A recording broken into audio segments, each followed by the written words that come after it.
Hello and welcome back. This is part three, the final part of the Cretaceous Tertiary Extinction Event. I'm going to do a little bit of review from where we left off on part two, and essentially I'm just going to do a rundown of what has occurred so far and why we are in this particular position and situation at this particular time, 66.5 million years ago. As previously discussed, the Deccan Traps have erupted. They initially erupt slow, but then they begin to pick up.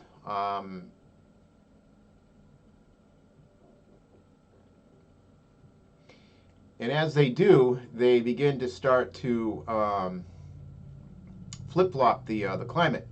They're big enough to initially cause a cooling event, but then the CO2 that's released, as well as the sulfur dioxide, begins to heat the climate. So you get an eruption and it cools, but then the SO2 ends up getting filtered out, and then the CO2 takes over and it begins to heat up, and then another eruption and it cools down, and then it begins to heat up, and so forth. So you've got these fluctuations in climate, and as we've discussed, life forms are adapted to one particular situation at one time, and when you start moving things around, it causes all sorts of stresses on the life forms. So already prior to the impact event, we've got the climate starting to do some dancing, so to speak. It's rapid cool, rapid rise, rapid cool, rapid rise. Ocean crust production also wanes, and sea level drops, exposing continental interior seaways and shelves. Basically, this has a two-prong effect. The interior seaways over the continents help keep the climate more stable without massive temperature fluctuations. Without that water there, the continents are left to fend for themselves, so to speak. So, again, I always come back to Siberia. We know it's freezing, but it's also incredibly hot in the summertime, and that's because it is very far away from water, and water has a tendency to regulate temperatures, regionally anyways. The drop in sea level also stresses out species that live there and those that feed on them. You drain the water off of the continental shelf. Anything that lives there no longer can, and is forced to move. And anything that feeds on those has to adapt or die. Deccan Traps release massive amounts of mercury into the atmosphere. I've shown numerous graphs documenting that, and then the impact occurs. Blocking out the sun, a 9 to 11 magnitude earthquake creates massive tsunami worldwide. Generates a worldwide 9.0 earthquake, possibly triggering volcanism worldwide. Again, shaking the champagne bottle and letting the top off. And this may have even had accelerated the Deccan Traps to erupt 8 to 10 times the previous rate. Massive temperature fluctuations in a short period of time due to the impact of volcanism. The volcanism also acidifies oceans and may contribute to anoxia of water bodies, as evidenced by dark shales around the world. And primary food sources are absolutely wiped, resulting in a worldwide famine. And lastly, a few other things to consider. Possible massive increase of lava, so much so around the Indian subcontinent, it may have actually flexed the crust up, and it may be related to the vertical cracks in over lava flows that we say prior to impact, but don't show up after. And essentially, the lavas prior to impact, once the impact occurs, it's possible that we had a massive influx of molten material beneath the continent, and it may have flexed the craton and cracked previous lava flows, and then anything after the impact event does not show anything as a flexing incident. So that's just a possibility, and more evidence to add to the fact that this thing may have just went gangbusters after that impact shook up everything and released some of the pressure. And again, sea level drop later in the Cretaceous, no seaways, as the Central Atlantic magmatic province output decreased, lowering oceanic crust, which makes sea levels drop, which makes climate more susceptible to temperature extremes, which stresses nearshore organisms and their food sources. So that is a review. Now we are on. This is a graph of the eruption rate and timing over the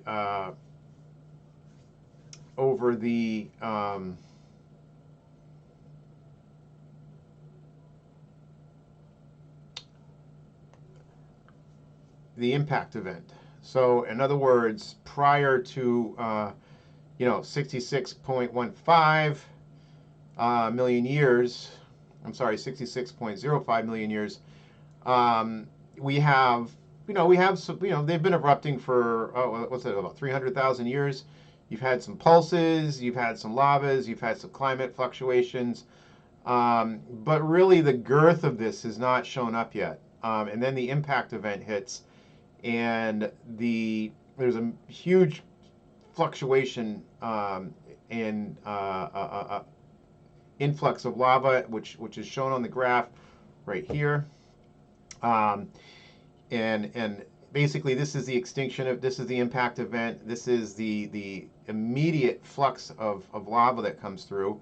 And then you have a subsidence, and then another blast of it, and again another period of quiescence, and another blast.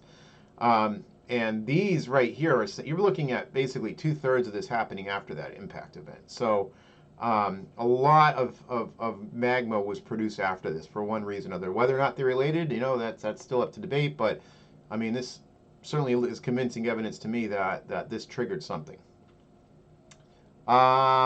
Eruptive volume of the Deccan Traps. So again, you see, it's sputtering right here, and there's definitely some pops.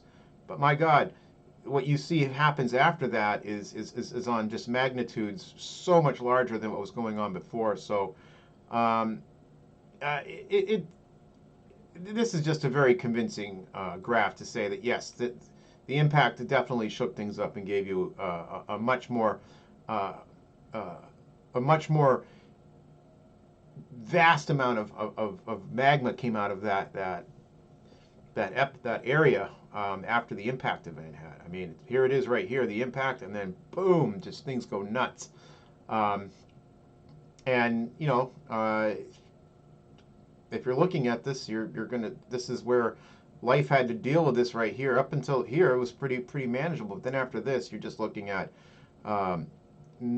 huge effects on climate change, and not to mention the dealing with the incredible hit that occurred with the actual impact itself. Again, another couple more graphs here. These are basically showing you again the fluctuations in lava output, and again right here, this is where the action is, and you have a huge amount of influx of lava here. And then you have a probability graph here, and this is sort of saying that the higher this peak is, the more probable that this impact happens. So by lead dating, we're looking at it happening at about right here. By argon dating, we are looking at it happening down here. But in either case, this is still within the threshold of a very large area of magmatic influx. And again, down here, we're looking at the same thing, and it's right around 66.5. I'm sorry, yeah, 66.5. And you have two peaks here. One, the argon's saying it's a little bit earlier. The leads are saying it's a little bit further out. But in any case, it's in the threshold of 66 million years ago when this occurred, and they're both showing just massive outputs right around 66.5 to 65 point, we'll say 65.6. But yeah, these are just massive influxes of magma.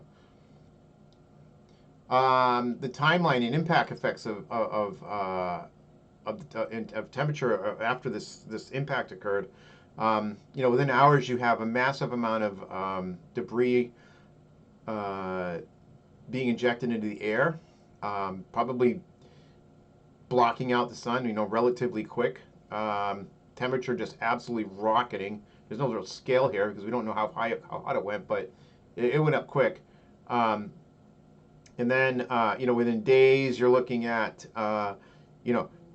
temperature kind of on its way back down, but at the same time, things are blocked out. Temperatures do drop for up to maybe years, even decades, because of all the SO2 and the blocking of the sun, but then it slowly begins to warm after. So, rocketing temperature, a couple of fluctuations, a quick drop within maybe a week or two, and then you're in cold for years, maybe even decades, and then you start to come out of it. So all of this is going to just decimate plankton production, plants, all the fundamental building blocks of the food chain are just going to get whacked. And then anything that eats that is going to get whacked, and anything that eats that gets whacked, and so forth. And by the end of it all, you're looking at 70 to 80% of species just as vanished. Annual temperatures near the extinction event. This is interesting because what you see here is you see temperatures really starting to climb. Within a million years or so, and as they do, it sort of corresponds with the initial output of these eruptions. You're getting debris into the air. You're getting a couple of you're getting temperatures. They go up, but they also go down. Like I said, because you have a lot of debris going into the air that is just choking sunlight, and then it cleans up, and temperatures drop, but then they rise back up again, and then they drop on the next eruption, and it's just a real seesaw effect. So we're looking at the temperature here. Basically peaks quite hot right before the impact event, and then once the thing hits, everything goes down, and then everything goes back up. So, like I said, just massive amounts of temperature fluctuations, even without the impact event. And in this graph here, you're looking at just temperature movements here. You're looking at the impact event right here. This is the lava stack that's over in India. These are just basically giving you some fauna and floral charts. Really just showing you that life, these are species right here. They just plummet right when you just get near this impact. It was already, there's a couple of hits, and then they rise and then they drop, but all of this is contributing to just mayhem right around the 66 million years ago. Temperatures over the last 500 million years. We are cold. That's just the funny thing is, everybody thinks the Earth is warm and global warming. But the fact is we're cold. But we are warming, and once we do, it really could warm out of control. And that's one of the main things of obviously, climate change. But if you look, let's go back 500 million around the Cambrian. It was very, very warm, and then you had the Devonian glaciation. Not the Devonian, but the Ordovician. Temperature goes back up again, and then it drops, and each one of these big drops is associated with this extinction event.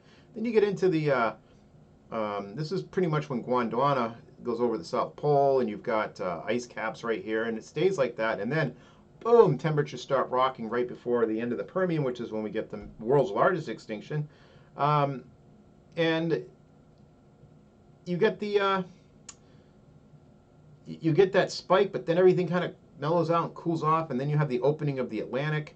right here, and then temperatures start to go back up again because you're just pumping in, the whole Pangea's got to split apart, and then you get a peak right here, and this is when the mid-ocean ridge begins slowing down. You broke the continents up, they've started to cruise, now everything calmed down a little bit, and then sea levels begin to drop, and then you're just getting mayhem right here, and then of course the hit, and you get temperatures rocketing after the initial cool, and then we've been in a cooling trend pretty much for the last 50 million years.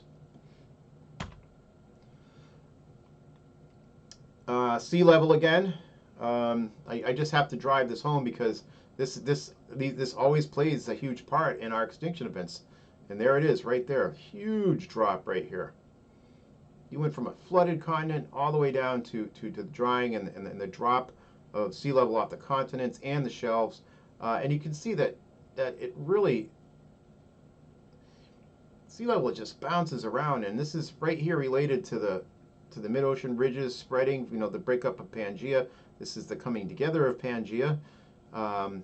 Sea levels drop, temperature begins to actually drop,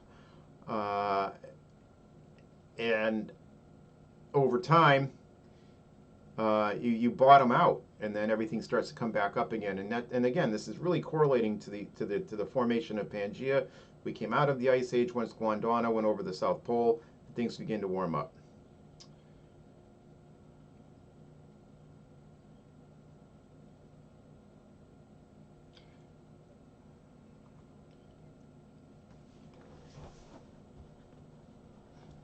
Again, this is just Pangea, sort of mimicking the graph above it, but showing you the peaks, the glaciations, and the cool downs. Really nothing new there. All right, so the current synopsis. The Cretaceous Paleogene, KPG, or the KT, however you want to put it, was a sudden mass extinction of 3/4 of plant and animal species on Earth, approximately 66 million years ago. The event caused the extinction of all non-avian dinosaurs, so basically anything that didn't fly. Most other tetrapods weighing more than 25 kilograms, which would be about 55 pounds, also became extinct, with the exception of some ectothermic species such as sea turtles and crocodilians. It marked the end of the Cretaceous period, and with it the Mesozoic era, while heralding the beginning of the Cenozoic era, which continues to this day. So immediately after this event, what happened? Temperatures experience extreme fluctuations and then begin to rise over the next 10 million years. The immediate quote-unquote nuclear winter eradicates most species, both plant and animal and marine, although marine seems to take a longer time because they're more protected. It takes longer to cool seawater and to raise seawater temperature, so there is a bit of a protection there. Landscapes worldwide are mostly barren, and when they do repopulate, it's mostly ferns and species that can survive on them, and I'll talk about in a minute. Oceans become acidic and even maybe possibly anoxic in some area. It takes thousands, if not millions of years to recuperate. Small animals and ground-dwelling birds begin to occupy the niches left behind the dinosaurs and experience rapid diversification. Yeah, you have a whole bunch of things that just got whacked. Even though everything that they ate too is gone, when things begin to build, it's basically a free-for-all for whoever can make the most out of what available resources there are. And as it turns out, it is the mammals. The mammals have the fur, they have the warm blood, they have been living in burrows, they have learned how to survive, and now they're going to do it. Bony fish, sharks, turtles, crocodilians, birds, animals, small mammals, being small in water and warm-blooded, having feathers, helped cross the extinction event, and that is undeniable. All of those, sharks, bony fish, turtles, crocodilians, birds, amphibians, and small mammals, all of those are either in water, or they burrow, or they have hair, or they're warm-blooded. Can't see one that doesn't at least check off one or two of those. Of note is that fungus took a hit. And it really, of all the extinction events that I know of, I might be wrong about this, but I might not be. But for the most part, the fungus has done very well. But this one did take a hit. But you know, it took a hit for probably different reasons than what everything else did, because it doesn't need photosynthesis to survive. And to be honest with you, there are some indications that it actually thrived right after the event. So I don't know. That's for another lecture, and I'm a geologist, not a fungus expert. Who made it and who did not? Well, here we are. You got your anything in green made it. Amphibians, mammals, lizards, i.e. reptiles, crocodiles, i.e. reptiles, and I don't know how to pronounce that. Neominthes? Looks like a bird. All right. Well, in any case, um, this is your time, and this is your evolutionary tree, and everybody kind of bounced up, um, and you know, it was on fire right up to the Cretaceous. Every one of these, but um, anything that was basically a dinosaur, your ankylosaurs, hadrosaurs, ceratopsians, sauropsids, tyrannosaurs, oviraptorosaurs, dromaeosaurids, uh, Troodonite. I can't pronounce that. Anyways, these last two are just not even going to attempt that. These are either dinosaurs or lizard or reptiles or marine reptiles. These all got whacked. And for the most part, terrestrial, and I'm not sure. I don't think that's terrestrial. But yeah, you lived on land and you were big. It was not gonna happen. All right, so the birds. Birds really took advantage of this. And there's a variety of reasons why that is. But the first and most important thing is a food source. And it is well known that when you have basically a large forest fire or scorching event or whatever, that ferns are enormously resilient, and they have a tendency to be some of the first stuff that comes back. So it is no coincidence that if you are a bird that loves ferns, you probably were going to make it. And as that turns out, that's quite correct. So if you look on this chart right here, you got the extinction event right here. These are, basically this is just saying, the percentage of life, boom, got whacked. These are ferns. Ferns are pretty, dismal, but then they just rocket right after this event. It almost looks like they're kind of on their way up prior to it, and then they decline, and then they have a slow, gradual comeback. Angiosperms, they get a spike after, and then they kind of come back, but it takes a while. And gymnosperms, basically they're affected, but they make a decent comeback. So ground dwelling birds recover quickly due to the abundant food, and that's the ferns. And evolve quickly. They branch out and they start taking they go into all sorts of niches. And some birds actually grow to take up large carnivorous niches that were occupied by tyrannosaurs and what have you. And in the next couple slides, you'll see what I mean. Yeah, this is a taro bird. To take down a cat of that size, and that is not a house cat. That is a very large cat that's really having an unfortunate day, because if you just look at this thing, it's got it almost looks still like a tyrannosaur foot. I mean, the build is kind of the same. You know that they share a very similar hip. The vision is almost is similar, and they've got this the teeth and the jaw have been replaced by this just lethal beak. And I don't care. You may have 6 to 8 inch teeth in a tyrannosaur, but my God, you get hit by this thing, that was easily probably a foot, and that's just going to just decimate you and shred you. So birds really, they took advantage of this particular event. This is a terror bird skull. We say that a tyrannosaur skull is about 4 feet long, and well, this is at least 3. So I mean, and just look at the beak on that thing. All right, mammals. Mammals. All major Cretaceous mammalian lineages, including monotremes, which is it's like a platypus, egg-laying mammal. Uh, Multituberculates. I can't. I'm just not going to go through all of these, but um, basically, these are all mammal lineages that survived. Um, Although they suffered massive losses, but they still made it. Gondwanatheres is just something that's essentially um, it originated in Gondwana, which was separated from North America and Europe and Siberia. So after the Triassic period into the Jurassic, once those split apart, they have not been connected. So the fauna and the flora are different, and when the southern continent's known as Gondwana, anything that really originated there, we just give it that term.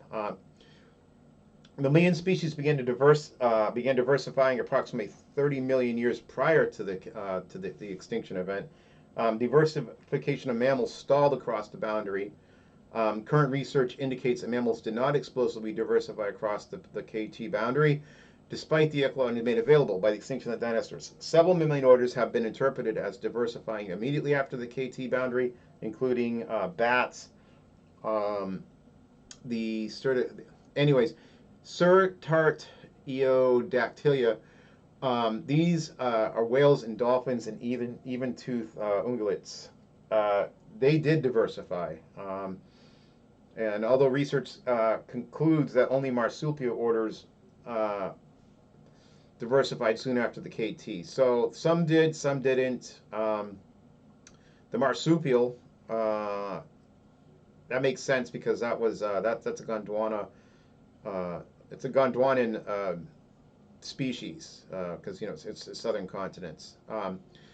KPG boundary mammalian species were generally small, comparable in size to rats. This size would have helped them find shelter and protected environments.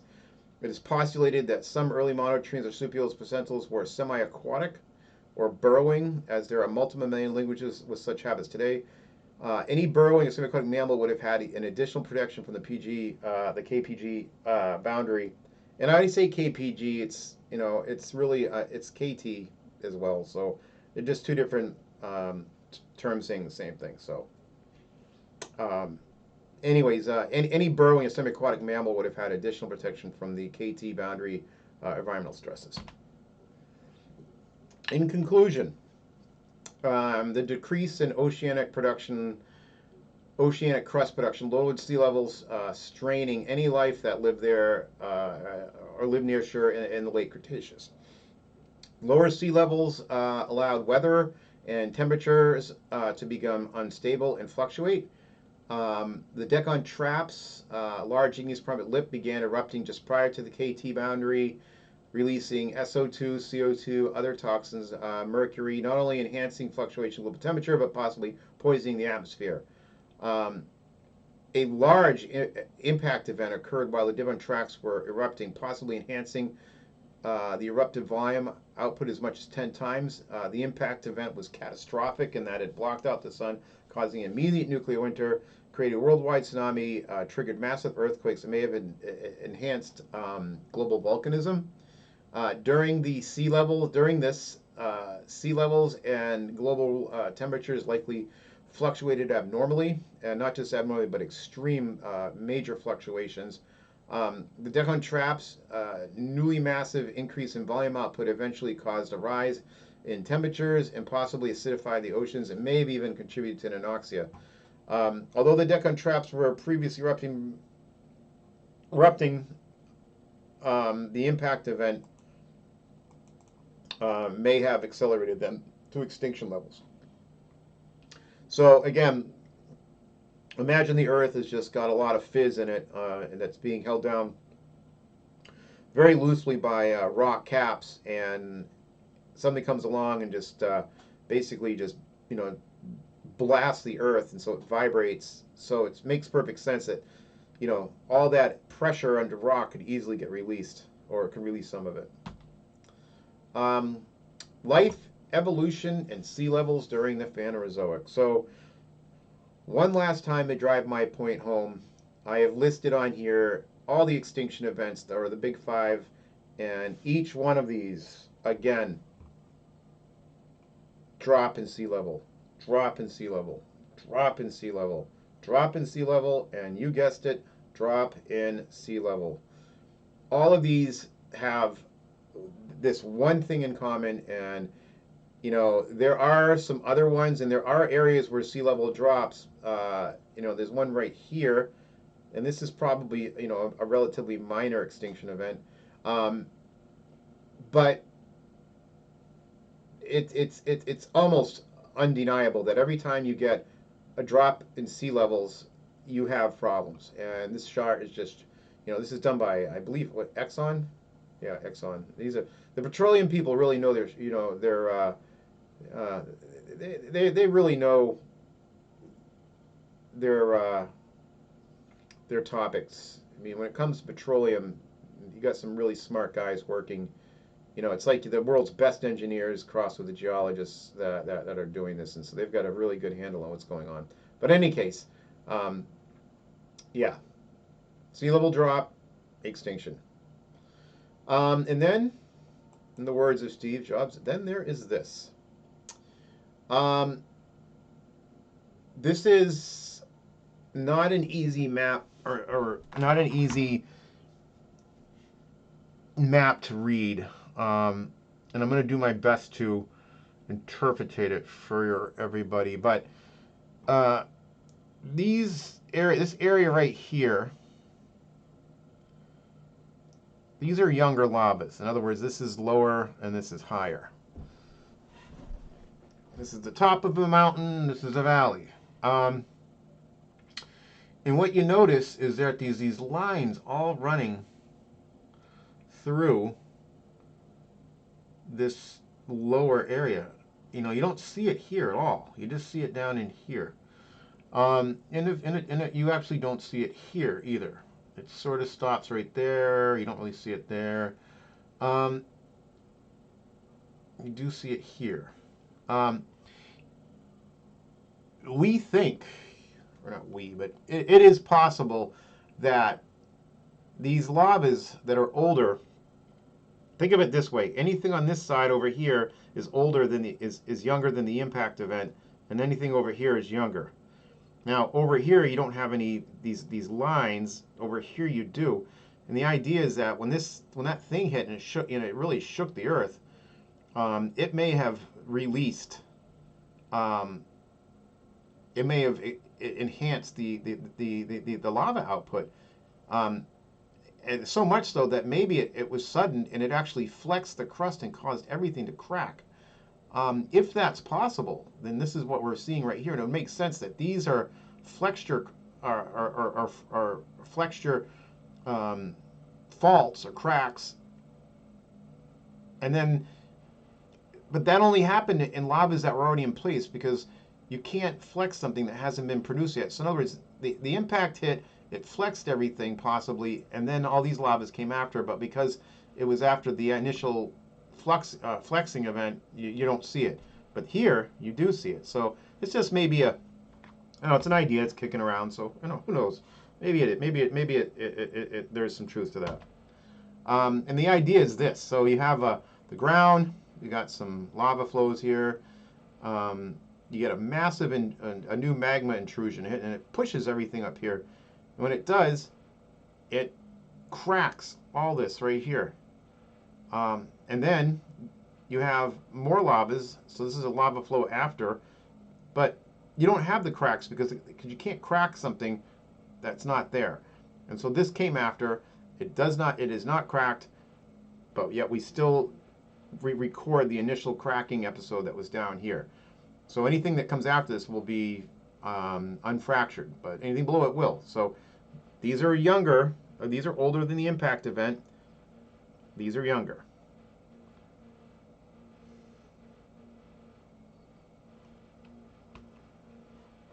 CO2 over the past 541 million years. This is from the Cambrian time. Time is this way. As you can see, it appears we had a lot more CO2 much earlier on in our history, especially the Paleozoic. And it has slowly over time gone down. I mean, big time. So we're down here in like 440 or something like that. I mean, for the most, it's pretty much a given that it's always been higher for the most part than where we have been over the last, the last 2 or 3 million years. So God only knows what happens. Well, it's pretty safe to say that once the Earth got cooked by the impact and the volcanism, we'll just look at what this is a web page I snagged from from Maine a couple years ago when we were just having a brutal summer and it hadn't rained. But this is what happens when you have a drought. So, drought zero, slightly elevated, fire danger, not much. Lawns start to brown, guards wilt, surface. You see a small drop in the well. But then you get slightly higher, and honey production. Honey production is very important. It's become very well known that bees are keeping the world make the world go round and round. So that already is a problem. Irrigation. You need irrigation. You need to move water from from places where it is, where it's not. Trees and landscape fish are stressed. This isn't even like a drought. This is just like starting to get there. You need to have water conservation. Reservoir lake levels might go below. Wildfires, ground fires increase. Now we're getting up to D2. D2 is when it's a fairly moderate drought. Fish killed. Wildlife move to farms. They'll start going to farms to eat. Golf courses need to conserve. Producers begin feeding cattle. Hay prices are high. Specialty crops are impacted, both yield and fruit size. Trees are brittle, susceptible to insects. Warnings are issued for outdoor burns. Air quality poor. Water quality is poor. Groundwater is declining. Irrigation ponds are dry. Outdoor water restrictions are implemented. Now, this is nothing compared to what happened. This is just dry weather for 3 months. All right, so let's go for maybe a year drought. California was here. Crops, widespread loss. Crop loss, widespread. Sorry. Christmas tree farms are stressed. Dairy farmers are struggling financially. Extremely reduced flow. Cease waters observed for rivers. Temperatures are warm. Wells are dry. People are digging more and digging further deep wells. Water recreation, hunting are modified. Wildlife diseases outbreak is observed. Well drillers and bulk water haulers see increased business. Now that is just, nothing. But that is this is just from what happens when you start to get into droughts. And imagine that on a level, thousands of times worse. Global temperatures over the last 5, we just did this. Again, usually we've been warm. These are your glacial periods. Here we are here, and boy, we are rocking it quickly. So it's not overselling it to say that a rapid rise in anything can cause major problems, as we've just discussed. Okay, so this is the last 65 million years, and I really wanted to put this in here because I think it's important that we take a good look at what's going on. This was the hothouse. This is after the impact and the traps. The world stayed warm for about 10 million years. It was hot, real hot. And then over time, it began to slowly cool. And it cooled and cooled and cooled over the last 50 million years. And then we went right into an ice age, within the last, we'll say last 20, 30,000 years. We've had numerous glaciations, but the one we think of that ended about 12,000 years ago, that was a fairly big one. That's the most recent one. And you can see it here. Temperature really, really got low, and then it slowly began to creep, and this brought us out of the ice age about 10, 12,000 years ago. And basically, here we are at 1850. Excuse me. Excuse me. I sneeze. This right here is showing the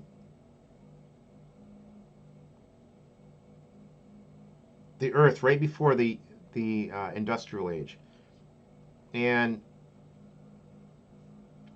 the average global surface temperature is fairly to what it is now. It's close, all right. But if you notice, you get right up here at about 2000, it is starting to really move right here, and this is the projection.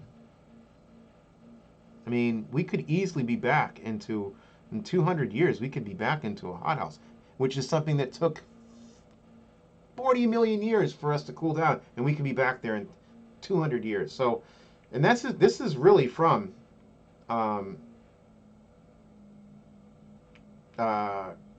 emissions. I mean, this is human influence right here. So, this is something to keep an eye on.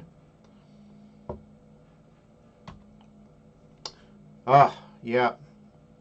And this was just recently sighted. What do we do? So if you see this guy, just run. I'm not really sure. We're sending a team out immediately to investigate. Kurt Russell and Wyatt Russell are out there checking that out. See if it's anything to be concerned about. And there's that. And that is what they found. That's my girl Bella. She's a good girl. And I hope you enjoyed this, and thank you for listening.